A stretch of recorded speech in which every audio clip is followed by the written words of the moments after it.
عيني عليك وعلى بختك المنيل وعلى حظك المقندل. شابة والبخت مايل اسود زي الهباء، وش معنى يا اختي غيرك مش واستوى وطاب. زينات صدقي. زينب محمد سعيد. ايوه، اللي ما تعرفوش ان اسمها الحقيقي زينب مش زينات. اسكندرانية، ما هو الدم الخفيف ده لازم يكون من ريحة البحر. اتولدت في 4 مايو سنة 1912، واحدة من أهم الممثلين الكلاسيكيين اللي خلقوا حالة ما كانتش موجودة قبلهم في مدرسة الفن المصري. الوحش الكاسر، الاسد الغاش، انسان الغاش طويل الناس عشان تبطل طولة اللسان. انا الانسة حنفي يا مهدى الى الحديقة يا ورد افريقيا. يعني هفضل طول عمري من غير جواز؟ ده حتى مش كويس ابدا على عقل الباطن.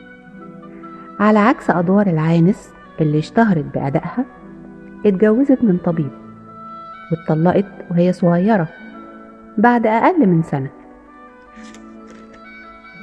بعدها راحت القاهرة عشان تغني، لأن أهلها رفضوا إنها تشتغل في الفن.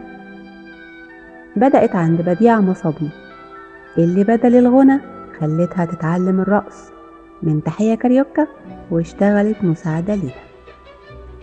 هناك اكتشفها الرحال وضمها لفرقته المسرحية، وهو اللي غير اسمها من زينب لزينات، وخدت صدقي من اسم أعز صاحبتها خيرية صدقي عشان يكتمل اسمها الفني وتبقى زينات صدقي.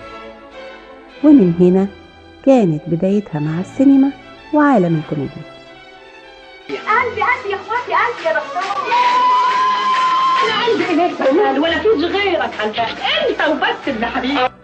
بعد وفاة الريحاني سافرت لبنان، ما نسيتش الغنى، وكانت في ليلة بتغني في مطعم أغاني للمطربة فتحية أحمد، وبالصدفة كانت موجودة في المطعم وسمعت زينات بتغني أغانيها. افتكرتها بتتريق عليها وغضبت وجريت وراها وضربتها وقالت لها إياكي أسمعك بتغني لي تاني. ودي كانت آخر مرة غنت فيها زينات صدقي في حياتها. 5 و5 عن الحاسوس فيها عود قصب مسوي. كفى يا ابن وسط، لا داعي للكلام، اتقي الله في قلوب الغزال. وسابتنا في 2 مارس سنة 1978 وهي عندها 64 سنة. عاشت تضحكنا من بره، واللي جوه محدش شايفه ولا عارفه.